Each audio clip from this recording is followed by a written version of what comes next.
بسم الله الرحمن الرحيم. إن الحمد لله نحمده ونستعينه ونستغفره ونعوذ بالله من شرور أنفسنا ومن سيئات أعمالنا. من يهده الله فلا مضل له ومن يضلل فلا هادي له، وأشهد أن لا إله إلا الله وحده لا شريك له، وأشهد أن محمدا عبده ورسوله وصفيه من خلقه وخليله، أدى الأمانة وبلغ الرسالة وجاهد في الله حق جهاده حتى أتاه اليقين. فاللهم صل وسلم وزد وبارك على نبينا محمد وعلى آله وصحبه أجمعين. يا أيها الذين آمنوا اتقوا الله حق تقاته ولا تموتن إلا وأنتم مسلمون.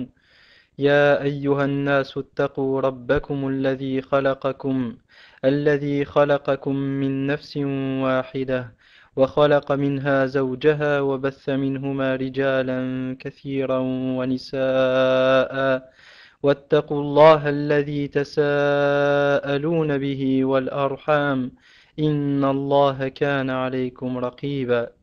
يا أيها الذين آمنوا اتقوا الله وقولوا قولا سديدا يصلح لكم أعمالكم ويغفر لكم ذنوبكم، ومن يطع الله ورسوله فقد فاز فوزا عظيما. أما بعد، فإن أصدق الحديث كتاب الله، وخير الهدي هدي محمد صلى الله عليه وسلم، وشر الأمور محدثاتها، وكل محدثة بدعة، وكل بدعة ضلالة. أيها الإخوة الكرام، فلقاؤنا اليوم إن شاء الله تعالى a pour objectif, donc la rencontre d'aujourd'hui a pour objectif de traiter du livre de l'imam Ibn Qudama al-Muwaffaq rahimahullah ta'ala, Ibn Qudama al-Maqdisi, Rawdat al-Nadhir. فلقاؤنا اليوم إن شاء الله تعالى سنتحدث فيه عن كتاب الإمام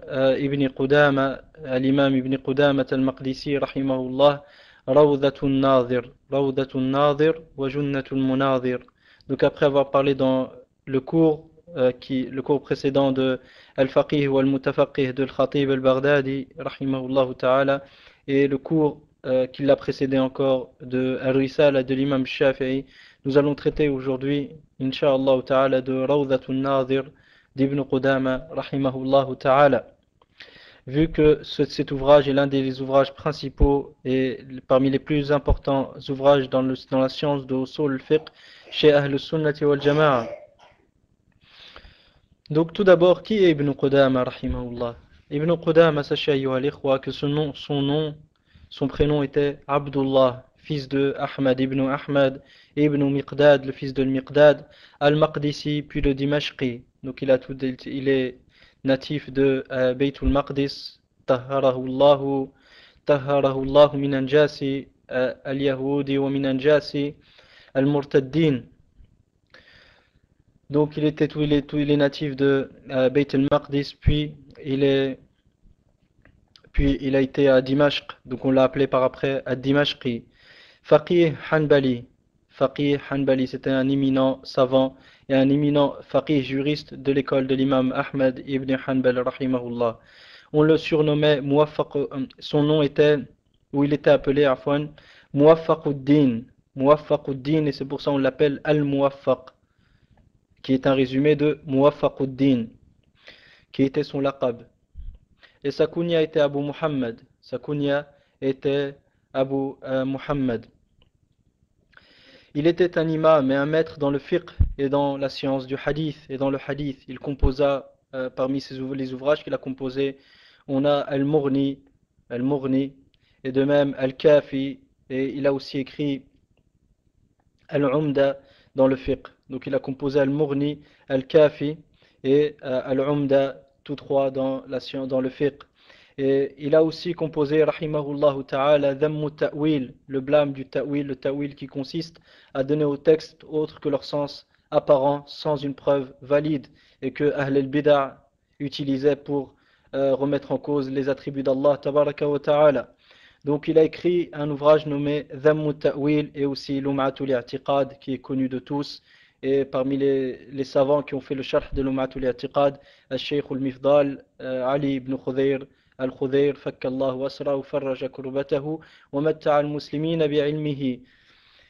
Pour plus de détails, voir Dhaylu Tabaqat al-Hanabila. Dhaylu Tabaqat al-Hanabila, qui est un ouvrage qui recense les savants Hanbali, les savants Hanbali ou Hanbalites qui ont œuvré, qui ont laissé leurs vestiges dans la science.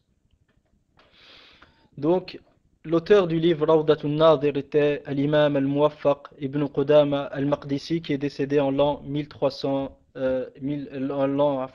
620 de l'Hijra al-Nabawiyya, ala sahibiha afdalus salati wa ahsanu taslim, qui correspond à l'année 1199 de l'an grégorien. 1199, c'est l'année où est décédé l'imam al-Muwaffaq ibn Qudama rahimahullah ta'ala. Dans ce livre qui est Rawdatun Nadir, Ibn Qudama a suivi l'imam al-Ghazali, Abu Hamid rahimahullah ta'ala, dans son œuvre Al-Mustasfa, dont on a parlé auparavant, et quiconque souhaite de plus amples détails qu'il revienne au cours précédent. Et sur le blog, il y a l'index du contenu du cours, donc il pourra retrouver le moment où on a parlé de Al-Mustasfa de l'imam Abu Hamid al-Ghazali rahimahullah. Donc Ibn Qudama rahimahullah a suivi l'imam al-Ghazali dans son œuvre Al-Mustasfa, à tel point que certains savants ont dit à la Rawda, c'est-à-dire Al-Rawda de Rawdatun Nadir, l'œuvre d'Ibn Qudama, est en fait le résumé d'Al-Mustasfa de Abu Hamid rahimahullah ta'ala al-Ghazali. Comme parmi les savants qui ont tenu ce genre de propos, il y a eu Abdul Qadir ibn Badran ad-Doumi thumma ad-Dimashqi. Ce qui en soi représente la caractéristique principale d'Al-Rawda. Donc le fait qu'il ait puisé, Ibn Qudama, qu'il ait puisé le contenu scientifique de Al-Mustasfa de l'imam al-Ghazali, c'est ce point-là qui caractérise et qui est la caractéristique principale de Rawda, et qui fait que Rawdatun Nadir d'Ibn Qudama se distingue des autres ouvrages. Ce qui s'explique, ayyuha al-ikhwa, hafizakumullah wa ra'akum, par le fait que l'importance de Al-Mustasfa de l'imam Abu Hamid al-Ghazali revient à plusieurs choses. La première, la valeur scientifique de l'imam al-Ghazali. Makanatu l'imam Abi Hamid al-Ghazali fil al-ilmiyya. Donc, la première des choses par laquelle s'explique l'importance de Rawda, et avant ça l'importance de Mustasfa de al-Ghazali, est que Abu Hamid al-Ghazali n'était pas n'importe qui dans la science, même s'il s'est égaré à un moment de sa vie. Walillahi alhamd, incha'Allah ta'ala, avant sa mort, taba tawbatan nasuh, incha'Allah ta'ala. Donc avant sa mort, il s'est repenti, incha'Allah ta'ala. Mais quoi qu'il en soit, même pendant sa période où il avait dévié, l'imam Abu Hamid al-Ghazali, son niveau de science était éminent et nul ne peut le remettre en cause. Nul ne sait remettre en cause la valeur scientifique de l'imam al-Ghazali, sa place et son rang dans l'ilm. À tel point que le Mustasfa, comme on va le voir, le fait qu'Ibn Qudama rahimahullah ait puisé le contenu scientifique de Rawdatun Nadir dans le Mustasfa de l'imam al-Ghazali, ça l'a caractérisé de l'ensemble des ouvrages qui étaient à son époque. Et ça a permis à d'autres savants par après de tirer profit de cet ouvrage qui était Rawdatun Nadir, car Ibn Qudama, comme on va le voir, a profité des avis de l'imam al-Ghazali, mais ne l'a pas suivi aveuglement. Il l'a pas suivi aveuglement, et il a de même puisé il a puisé les qualités de cet ouvrage qui est le Mustasfa, tout en gardant la voie des salaf salih radiyallahu anhum wa rahimahum.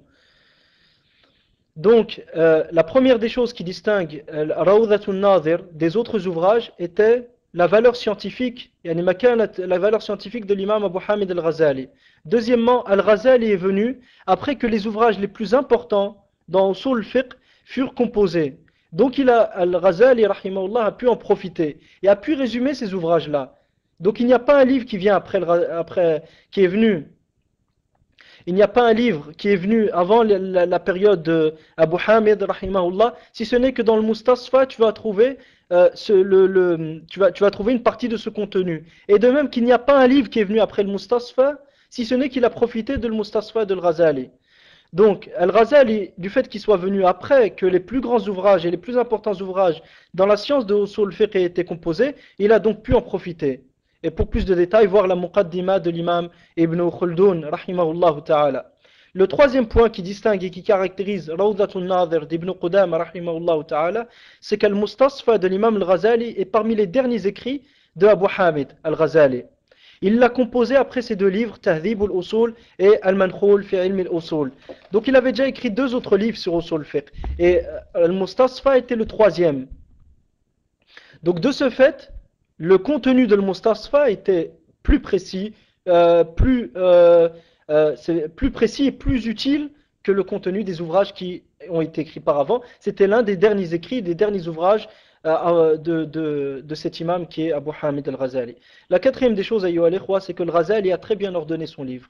Il l'a très bien ordonné et il l'a classé d'une manière simple et un style qui est agréable. Donc ce qui a fait que les gens se sont tournés vers ce livre et l'ont pris comme référence. Parce que le fait qu'un livre soit plaisant à lire, ça facilite la propagation du contenu de ce livre-là. Et le fait qu'un livre soit difficile à lire, bah, c'est le contraire qui se présente, c'est que les gens vont fuir de ce livre-là, même si le contenu il est convenable. Et ce qui explique, la renommée de ce livre-là, qui est Rawdatun Nadir, et l'importance qui lui a été accordée, non, ce qui explique la renommée de ce livre qui est Al-Mustasfa de Al-Ghazali, et l'importance qui lui a été accordée, et les points que nous avons mentionnés auparavant. Premièrement, je répète, la valeur scientifique de l'imam al-Ghazali, rahimahullah.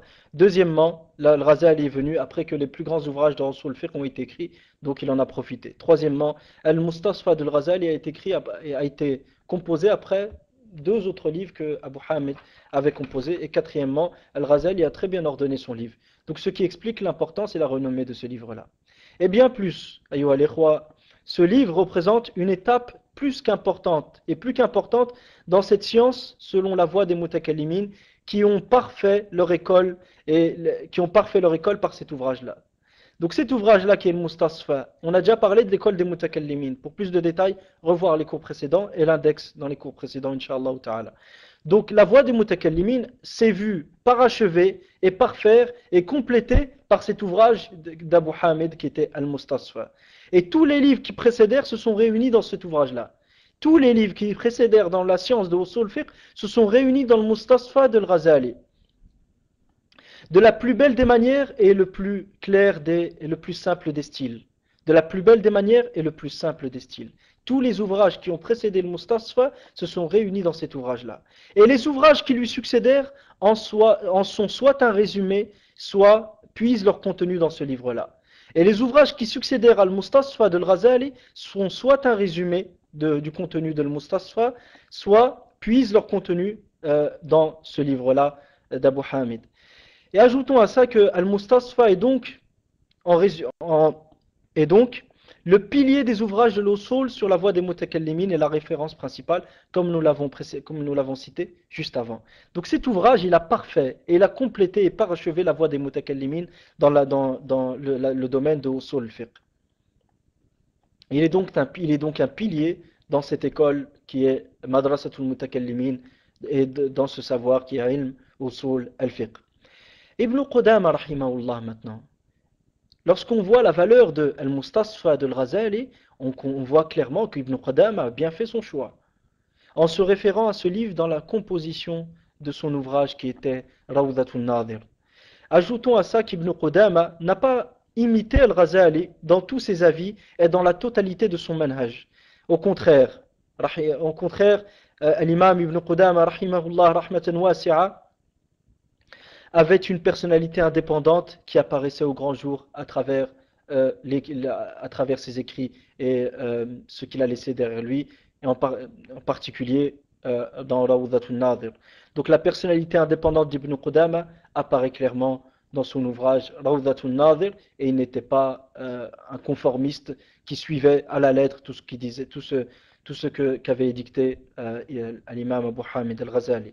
Et afin d'éclairer ce point, de bien comprendre que Ibn Qudama rahimahullah n'était pas un conformiste et ne suivait pas aveuglement les avis d'Abu Hamid rahimahullah, nous allons exposer un bref résumé des différences entre les deux livres.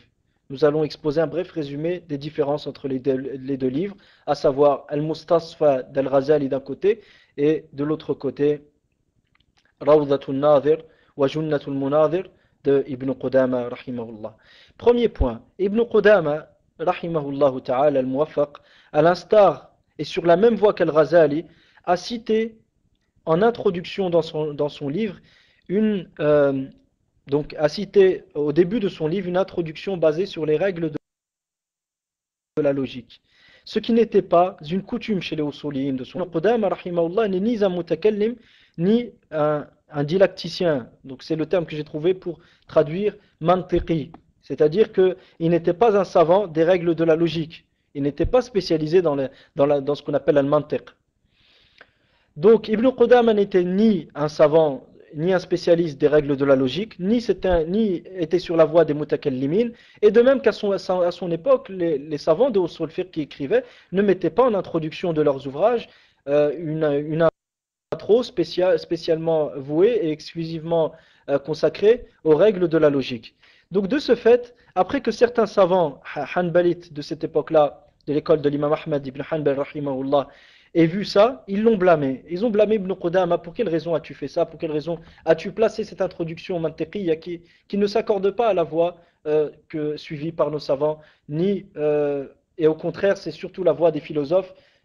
Les philosophes et ceux qui ont été affectés par les ambiguïtés apportées par les philosophes qui utilisent cette manière-là de traiter de usul fiqh. Ibn Qudama rahimahullah, après s'être rendu compte de son erreur, l'a retiré aussitôt, après que le livre se soit propagé. Donc le livre s'était déjà propagé. Ibn Qudama l'a retiré cette introduction, mais le livre s'était déjà fortement propagé. Ce qui explique aujourd'hui, ayyuha al-ikhwa, que dans certains manuscrits du livre, on trouve cette introduction mantiqiyya. Et dans d'autres manuscrits, on ne la trouve pas. Pour quelle raison? Car le livre avait déjà s'était déjà propagé et les gens l'avaient entre leurs mains. Il y avait déjà cette introduction mantiqiyya basée sur les règles de la logique que Ibn Qudama a retiré après que les gens lui aient fait, les savants de son époque lui aient fait une nasiha. Et vous voyez aussi une autre chose, ayyuha al-ikhwa. Regardez le tawadhu, à la modestie d'Ibn Qudama rahimahullah. Il ne s'est pas dit maintenant j'ai écrit le livre, les gens qu'est-ce qu'ils vont dire si je retire cette introduction? Ils vont se dire qu'il ne sait pas ce qu'il dit et que je me suis trompé, donc ils ne vont plus prendre de mon savoir. Il ne sait pas, tout ça c'est des ruses du shaitan. Al-rujou' ila al-haqq fadila. Revenir vers la vérité est un honneur et une fierté qui n'est pas accordé à n'importe qui. Revenir vers la vérité quand la vérité t'apparaît, c'est un honneur que tu ne fais pas à Allah Azza wa Jal. Tu te le fais à toi-même. Allah Azza wa Jal n'a pas besoin de nos actes, il n'a pas besoin de nos efforts.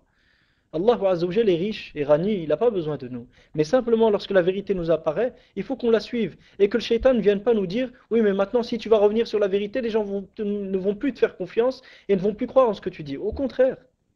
Au contraire, lorsque tu vois que quelqu'un, lorsque la vérité lui apparaît, il abandonne le faux qu'il considérait être vrai juste avant. Cette personne-là, tu vois que Inch'Allah, tu te dis, cette personne, il espère rencontrer Allah Azza wa Jal tout en étant satisfait de lui.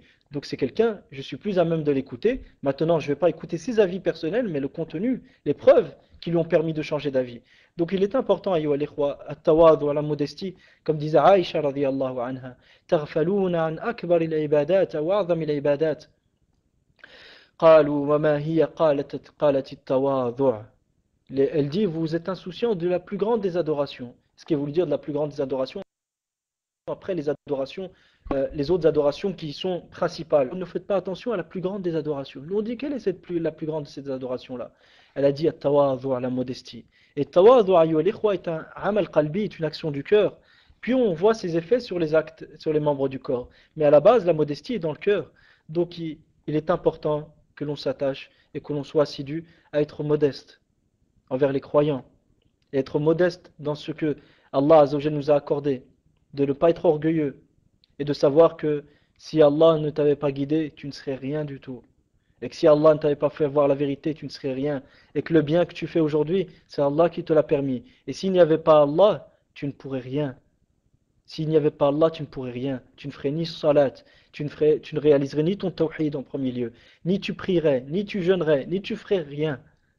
فلولا الله لولا الله ما صلينا ولا تصدقنا ولا فلولا الله فلولا الله ما صلينا ولا تصدقنا ولا زكينا أو كما قال الصحابة.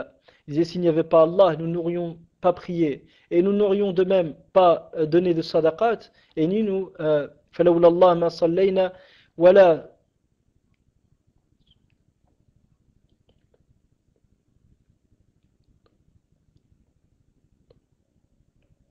فلولا الله فلولا الله ما اهتدينا ولا صلينا ولا تصدقنا ولا صلينا.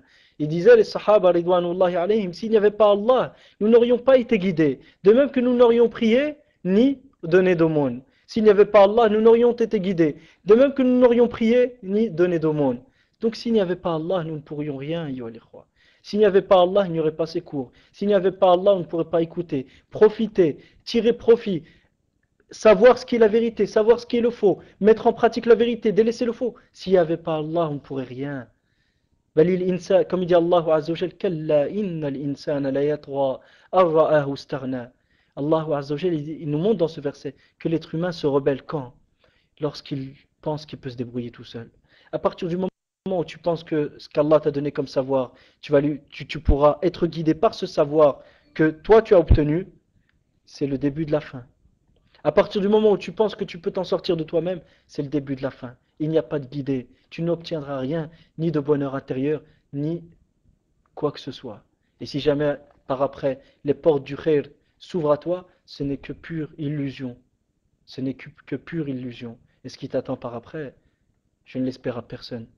فصلى الله عز وجل يثبت قلوبنا على دينه اللهم يا مثبت القلوب ثبت قلوبنا على دينك اللهم يا ولي الإسلام وأهله مسكنا بالإسلام حتى نلقاك به اللهم يا ولي الإسلام وأهله مسكنا بالإسلام حتى نلقاك به اللهم يا ولي الإسلام وأهله مسكنا بالإسلام حتى نلقاك به.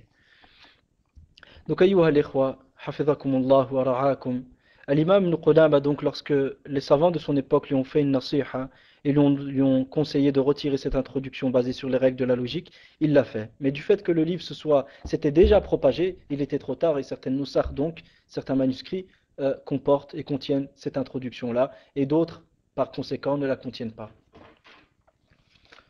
La deuxième distinction, c'est que aussi bien qu'Ibn Qudama, rahimahullah, aussi bien Ibn Qudama qu'Al-Ghazali, ordonnèrent et classèrent leurs livres sous forme de chapitres. Sauf que Al-Ghazali, sur la trace des philosophes de cette époque, exposait dans l'introduction de chaque grand chapitre un aperçu du contenu. Donc Al-Ghazali, dans l'introduction de chaque grand chapitre, il exposait un aperçu du contenu. Donc tu te contentais simplement de lire l'intro, tu savais directement ce qu'il y avait dedans. Ce qui ne fut pas le cas de Ibn Qudama, rahimahullah, soit parce qu'il ne voyait pas le besoin, soit par désir de distinguer les deux œuvres.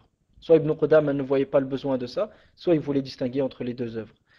La troisième distinction, c'est qu'Ibn Qudama rapporte de nombreuses paroles de Al-Ghazali dans son livre. Et il a fondé son livre sur ces avis-là. Donc Ibn Qudama rapporte de nombreux avis d'Al-Ghazali dans son livre, et il a fondé son livre sur ces avis-là, sans pour autant suivre aveuglement ce que Al-Ghazali rahimahullah disait. Donc certaines fois il était en accord, d'autres fois il n'était pas d'accord. Quatrième point, Ibn Qudama a inclus dans son livre les positions de l'imam Ahmad ibn Hanbal et des savants hanbalites, ce qui prouve qu'il est revenu vers les références de l'école de l'imam Ahmad rahimahullah dans ce domaine.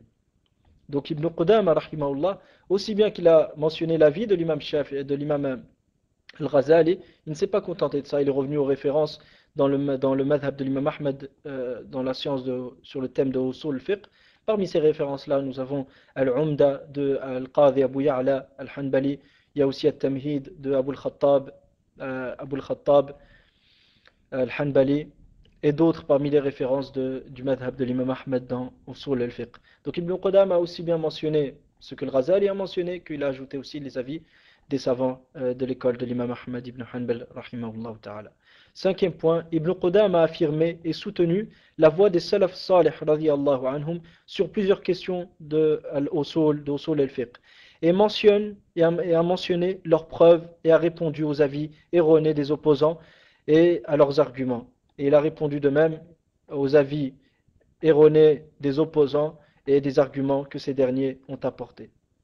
Donc Ibn Qudama s'est efforcé d'exposer aussi la voie des salaf salih ridwanullahi alayhim dans les questions de usul al-fiqh. Et les avis opposés, il y a répondu et répondu aux arguments aussi. Sixièmement, ayyuha al-ikhwa, hafizakumullah wa ra'akum, la personnalité indépendante d'Ibn Qudama rahimahullah ta'ala apparaît dans les avis qu'il a soutenus, dans lesquels il s'est basé sur les hujja et sur les dalils, sur les preuves, ne se contentant pas des avis de l'imam Abu Hamid al-Ghazali. Au contraire, Ibn Qudama rahimahullah a cité des preuves qu'Al-Ghazali n'a pas mentionnées, renforçant ainsi ses propres positions, c'est-à-dire les positions d'Ibn Qudama. Et à certaines reprises, il s'opposait aux preuves qu'Al-Ghazali avait mentionnées en y répondant clairement. Et à certaines reprises, il s'opposait aux preuves qu'Al-Ghazali rahimahullah avait mentionnées en y répondant clairement. Donc on voit ici une personnalité indépendante d'Ibn Qudama. Ibn Qudama ne s'est pas dissous dans la personnalité de Abu Hamid al-Ghazali. Non, il avait sa propre personnalité qui était indépendante de celle de Abu Hamid al-Ghazali. Certes, il a profité de cet ouvrage qui est le Mustasfa, mais il ne s'est pas dissous pour devenir un autre Abu Hamid. Donc je répète, Ibn Qudama rahimahullah, au contraire, il utilisait bien sûr des preuves pour renforcer ses avis et il ne se contentait pas des avis de Abu Hamid al-Ghazali. Au contraire, il a cité des preuves qu'Al-Ghazali n'a pas mentionnées dans certains cas et renforçant ainsi ses propres positions. Et à certaines reprises, il s'opposait aux preuves qu'Al-Ghazali avait mentionnées en y répondant clairement. Et septièmement et dernièrement, et le dernier point, Ibn Qudama a retiré certaines choses du livre de Al-Mustasfa qu'il n'a pas mentionné dans son livre Rawdatun Nadir et a résumé certaines preuves rationnelles. D'autres fois, il a résumé certaines preuves rationnelles, il ne les a pas tous mentionnées. Et à d'autres reprises encore, il a corrigé et rectifié certains points. Et à d'autres encore, sur d'autres questions, il s'est détourné, et vis-à-vis de d'autres questions, il s'est détourné et n'en a pas traité et ne les a pas mentionnées dans son livre. Donc Ibn Qudama avait sa personnalité qui était indépendante et il a certes profité du livre, mais ne l'a pas recopié pour mettre simplement un nouveau titre. En résumé, ayyuha al-ikhwa, hafizakumullah wa ra'akum wa baraka fi sa'yikum. Ibn Qudama a filtré le livre d'Al-Ghazali al-Mustasfa dans son ouvrage Ar-Rawda, Rawdatun Nadir. Rawdatun Nadir, donc, en résumé, est plus court, plus utile et plus facile à manier qu'Al-Mustasfa de Al-Ghazali. Ibn Rawdatun Nadir est donc plus court, plus utile et plus facile à manier qu'Al-Mustasfa de Al-Ghazali, rahimahumullah, jami'an. Donc il est une chose à retenir, c'est que vu la grandeur de cet ouvrage qui est le Mustasfa de Al-Ghazali, et vu que Ibn Qudama a profité de cet ouvrage-là, et que Rawda est plus courte, plus utile et plus facile à manier que le Mustasfa, donc celui qui souhaite profiter du contenu de le Mustasfa de Al-Ghazali, qu'il retourne à Rawdatun Nadir d'Ibn Qudama al-Maqdisi, rahimahullah ta'ala. Maintenant, ayyuha al-ikhwa, après avoir vu ce point-là qui étaient les caractéristiques du livre, nous allons voir les effets de ce livre-là. Et est-ce que c'est-à-dire après que le Muwaffaq Ibn Qudama rahimahullah les composés, est-ce que les gens par après, est-ce que les savants est-ce qu'ils se sont intéressés à ce livre? Parmi ceux ayyuha al-ikhwa qui profitèrent de ce livre, nous avons l'imam Safiyuddin Abdul Mu'min al-Baghdadi al-Hanbali dans son livre Qawa'id al-Usul wa Ma'aqid al-Fusul. Et cet ouvrage-là, on l'a déjà vu auparavant, nous l'avions mentionné, et même dans les premiers cours, nous avions cité certains passages de ce livre-là dans la définition de Ad-Dalil At-Tafsili. Maintenant, ayyuha al-ikhwa, qui est l'imam Safiyuddin Abdul Mu'min al-Baghdadi? Sachez, rahimakumullah, que Safiyuddin al-Baghdadi, rahimahullah ta'ala, son nom Son nom était donc Safiyuddin Abdul Mu'min al-Baghdadi al-Hanbali. Il était l'un des imams dans les sciences de l'héritage. Les sciences de l'héritage qu'on appelle al-Fara'id. Al-Fara'id. Donc il était un imam et un maître dans les sciences de l'héritage et maître en la matière. Sa kunya était Abul Fada'il. Abul Fada'il. Il a pris la science jusqu'à exceller et atteindre le degré de fatwa. Il s'est préoccupé du savoir, du ilm, en écrivant, lisant, dans la recherche et l'enseignement. Donc il s'est préoccupé du savoir par l'écriture, la lecture, par la recherche et l'enseignement. Il a composé comme ouvrage Sharh al-Muharrar, de même qu'il a écrit Sharh al-Umda dans Al-Fiqh et Al-Lami' al-Mughith fi ilm al-Mawarith.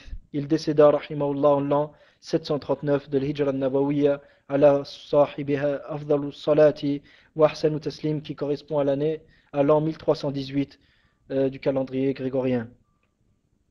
Son ouvrage à cet imam rahimahullah Abdul Mu'min al-Baghdadi, son ouvrage peut être considéré comme un résumé de Rawdatun Nadir, sauf qu'il n'y mentionna pas toutes les preuves, qui n'a pas mentionné toutes les preuves qui ont été exposées dans l'ouvrage d'Ibn Qudama rahimahullah, et sa classification et sa manière d'ordonner le livre est différente de celle de l'imam al-Muwaffaq Ibn Qudama rahimahullah ta'ala. Mais sinon cet ouvrage qui est Ma'aqidul Qawaid al-Usul wa Ma'aqid al-Fusul est quasiment un résumé de Rawdatun Nadir. La deuxième personnalité qui a travaillé sur cet ouvrage-là et qui a commenté ce livre est l'imam Alauddin ibn al-Liham al-Hanbali. Alauddin ibn al-Liham al-Hanbali. Maintenant, qui est Alauddin ibn al-Liham al-Hanbali, ayyuha al-ikhwa? Son nom était Ali ibn Muhammad, fils de Muhammad, ibn Abbas, fils de Abbas, al-Ba'li al-Hanbali.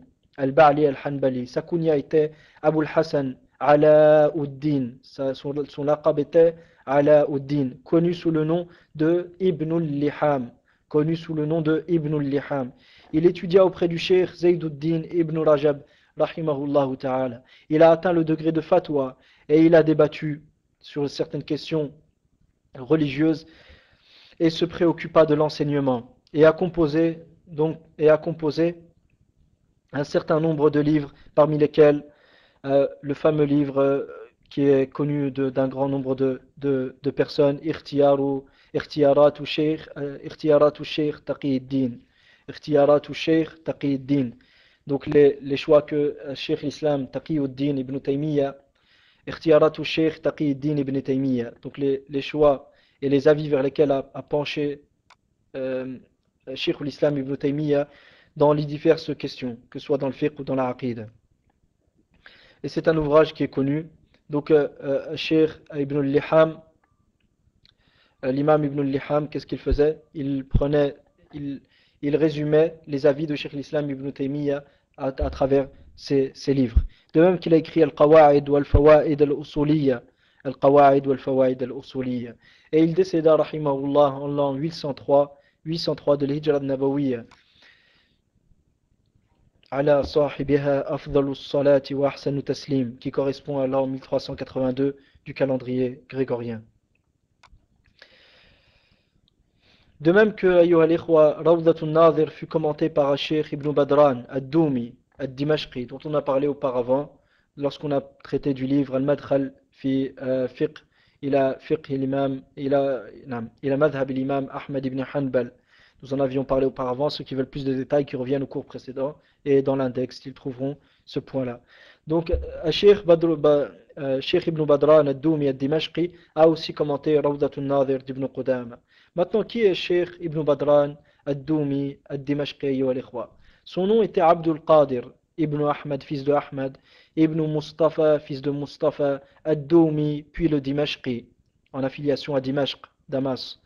Hanbali de Madhhab. Il composa un certain nombre d'ouvrages utiles tels que Sharh al-Umda et donc al-Umda dans le fiqh de l'imam Ahmad ibn Hanbal, et Sharh al-Kawkab al-Munir, Sharh al-Kawkab al-Munir, Sharh al-Nawniya d'Ibn al-Qayyim, Sharh al-Nawniya d'Ibn al-Qayyim, qui est un poème que l'imam Ibn al-Qayyim a écrit dans la Aqida. De même qu'il a écrit Al-Madkhal fi usul madhhab ila madhhab al-imam Ahmad ibn Hanbal, qui est une introduction dans l'école de l'imam Ahmad ibn Hanbal, et pour ceux qui veulent plus de détails, qui reviennent au cours précédent. Il décéda, rahimahullah, en l'an 1346 de l'Hijra, qui correspond à l'année 1925 du calendrier grégorien. 1925 du calendrier grégorien, farahimahullah, rahmatan wasi'a, wa askanahu fasiha jannatih. Donc cet ouvrage que l'imam Ibn Badran, rahimahullah, dans lequel il a commenté Rawdatun Nadir d'Ibn Qudama, se nomme Nuzhatul Khatir al-Atir. Nuzhatul Khatir al-Atir. Et parmi ceux aussi, ayyuha al-ikhwa, qui ont commenté le livre de Ibn Qudama, il y eut al-Sheikh Muhammad al-Amin al-Shanqiti, rahimahullah ta'ala, wa askanahu fasiha jannatih, qu'il a nommé Mudhakkiratu usul al-fiqh, qu'il a nommé Mudhakkiratu usul al-fiqh. Maintenant, ayyuha al-ikhwa, al-Sheikh Muhammad al-Amin al-Shanqiti, qui est-il? Quel est son nom? Il se nomme Muhammad al-Amin, Ibn Muhammad, fils de Muhammad, al-Mukhtar, Ibn Abd al-Qadir, fils de Abd al-Qadir, al-Janki, al-Shanqiti. Il a appris le fiqh maliki en Mauritanie, ainsi que les autres matières. Puis il quitta son pays, al-Shanqit, la Mauritanie, pour s'installer au pays des deux lieux saints. Tahharahullahu min anjas ahli ridda. Tahharahullahu min anjas ahli ridda wa min anjas salibiyin. Donc, puis il quitta son pays pour s'installer au pays des deux lieux saints, au pays des deux lieux saints, Bilad al-Haramain, et en particulier à Médine, qui devint sa résidence. Et en particulier à Médine, qui devint sa résidence. Il enseignait à la mosquée de Médine, rahimahullahu ta'ala. Il était l'un des plus grands savants de son époque, aussi bien dans le fiqh que dans usul al-fiqh, que dans la langue arabe. Il composa, rahimahullahu ta'ala, entre autres, Adwa ul-Bayan fi idah al-Qur'an bil-Qur'an. Adwa ul-Bayan fi idah al-Qur'an bil-Qur'an. Donc c'était un livre de ahkam dans lequel il expose et il fait l'explication des versets qui ont un lien avec les statuts légaux, les ahkam shar'iyya, qui sont un certain nombre, ces versets. Et il explique le Coran par le Coran. Donc, Adwa ul-Bayan fi idah al-Qur'an bil-Qur'an. Et de même qu'il a écrit Daf'u l'ittirab an ayi al-Qur'an. Daf'u l'ittirab an ayi al-Qur'an, dans lequel il expose la manière de réunir entre les textes qui, certaines fois, en apparence, on peut comprendre qu'ils s'opposent. Dans lequel on peut comprendre certaines fois qu'ils s'opposent. En réalité, il n'y a aucune opposition entre les textes du Coran, mais c'est une opposition qui peut apparaître aux yeux de celui qui n'a pas connaissance réelle du sens des versets. Donc il a écrit un livre justement pour retirer ces ambiguïtés-là. De même qu'il a écrit, rahimahullah, Adab al-Bahthi wal-Munadhara, qui traite du comportement à avoir dans les recherches que l'on mène dans notre vie, dans les sciences, et de même lors des débats et des discussions religieuses et des débats. Il décéda, rahimahullah, en l'an 1393 de l'Hijra al-Nabawiyya ala sahibiha afdalus salati wa ahsanu taslim, qui correspond à l'an 1972 du calendrier grégorien. Wa barakallahu fikum ayyuha al-ikhwa. Cet exposé était un bref exposé dans l'espoir qu'il nous soit profitable en ce bas monde et dans l'au-delà. Wa sallallahu azza wa jal an la yakuna hadha al-ilmu hujjatan alayna bal hujjatan lana ya rabbal alamin. Et nous implorons Allah tabaraka wa ta'ala que ce savoir ne soit pas une science qu'il ne soit pas une preuve contre nous, Yawm al-Qiyamah, ni en ce bas monde, mais qu'elle soit une preuve pour nous, nous facilitant la voie vers la vérité et la voie vers Jannat al-Firdaus al-A'la, vers les plus hauts degrés du paradis, et qu'elle soit une voie, cette science, pour purifier nos cœurs. Comme il disait l'imam Ahmad, rahimahullah ta'ala, talabul ilmi la ya'diluhu shay'un idha ukhlisat an-niyyah. قالوا يا إمام يا أبا عبد الله كيف نخلص النية؟ قال أن تنوي رفع العلم أن تنوي رفع الجهل عن نفسك وعن الناس. Que tu es l'imam Ahmed rahimahullah disait, l'apprentissage des sciences religieuses, rien ne lui est égal, rien ne lui arrive à la cheville. tant que la personne est sincère. Et lui dire, Ya Imam, comment peut-on être sincère? Il a dit que tu es l'intention de retirer l'ignorance de toi et aussi bien de ton cœur que du cœur des gens. Car sachez, ayyuha al-ikhwa, que si l'ignorance disparaît de nos cœurs, nos cœurs vont s'illuminer par la lumière de la révélation. Et à ce moment-là, le reste suivra, Inch'Allah ta'ala. فنسأل الله عز وجل يطهر قلوبنا من النفاق وأعمالنا من الرياء وألسنتنا من الكذب وأن يرزقنا حسن الخاتمة ونعوذ بالله من فتنة القول والعمل ونعوذ بالله من فتنة القول والعمل ونعوذ بالله من فتنة القول والعمل ونعوذ بالله من علم لا ينفع ومن دعاء لا يستجاب له ومن عين لا تدمع وجزاكم الله خيرا فما كان من صواب فمن الله وحده وما كان من خطأ أو زلل أو نسيان فمني ومن الشيطان والله ورسوله منه براء. Donc tout ce qui a pu être juste dans cet exposé ne vient que d'Allah seul. Toute erreur, oubli ou omission ne vient que de votre frère et du shaitan, et Allah et son messager en sont innocents. Wa barakallahu fikum. Wassalamu alaikum wa rahmatullahi wa barakatuh. وصلى اللهم على نبينا محمد وعلى آله وصحبه أجمعين والحمد لله رب العالمين. Salam alaikum. S'il y a des questions, il y a 15 minutes, Inch'Allah, pour répondre aux questions. Wa barakallahu fikum. Les frères l'envoient, s'il y a un frère qui est présent, l'envoie au frère. Et le frère classe les questions. Tout d'abord, celles qui ont un lien avec le sujet, et sinon celles qui traitent des sujets précédents. Et les questions qui sont hors sujet, donc le libre choix, il nous est laissé, Inch'Allah ta'ala, d'y répondre ou de ne pas y répondre.